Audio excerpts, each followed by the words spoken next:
پاکستان میں رمضان المبارک کا چاند نظر آ گیا۔ سعودی عرب کے ساتھ جمعرات کو پہلا روزہ۔ پاکستان کی مرکزی رویت ہلال کمیٹی نے اعلان کیا ہے کہ رمضان المبارک کا چاند نظر آ گیا ہے اور جمعرات کو پہلا روزہ ہے۔ اس بات کا اعلان مرکزی رویت ہلال کمیٹی کے چیئرمین مولانا عبدالخبیر الزاد نے بدھ کی رات پشاور میں پریس کانفرنس میں کیا۔ رمضان کا چاند دیکھنے کے لیے کمیٹی کا اجلاس پشاور کے مرکزی عیدگاہ میں ہوا۔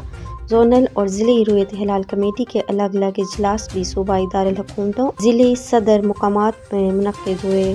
درسنا ہندوستان ٹائمز نے خبر دی ہے کہ ہمسایہ ملک بھارت میں چاند نظر نہیں آیا، لہٰذا ماہ صیام جمعے سے شروع ہوگا۔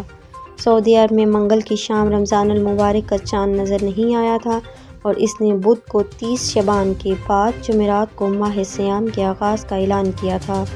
ہمسایہ ممالک قطر اور متحدہ عرب امارات نے بھی جمعرات کو رمضان المبارک کا پہلا دن قرار دیا ہے۔